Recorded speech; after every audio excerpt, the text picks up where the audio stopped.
దైవ మర్మములు. సహోదరుడు భక్తి సింగ్ గారి అనుభవములో దేవుడు ఆయనకు బయలుపరిచిన దైవ మర్మములు.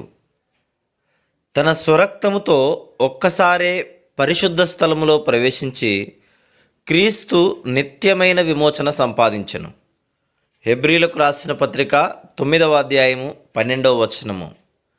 యేసు మన కొరకు ప్రతిష్ఠించిన మార్గమున అనగా నూతనమైనదియు జీవము గలదియు ఆయన శరీరమును తెర ద్వారా ఏర్పరచబడినదియునైన మార్గమున ఆయన రక్తము వలన పరిశుద్ధ స్థలమునందు ప్రవేశించుటకు మనకు ధైర్యము కలిగి ఉన్నది.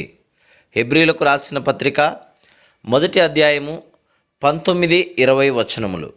రాత్రింబవళ్ళు దీపమును వెలిగించుటకు, ధూపము వేయుటకును, వారమునకొకసారి రొట్టెలను మార్చుటకును యాజకులు ప్రత్యక్షపు గుడారములోని పరిశుద్ధ స్థలములోనికి ప్రతి దినము ప్రవేశింపవచ్చును.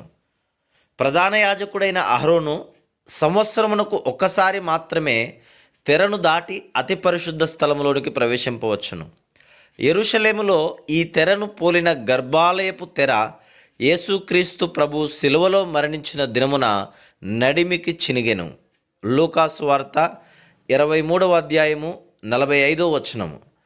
ఈ విధముగా మన పాపముల నిమిత్తమై యేసుక్రీస్తు ప్రభు తన స్వరక్తముతో అతి పరిశుద్ధ స్థలమైన దేవుని సన్నిధిని ప్రవేశించెను.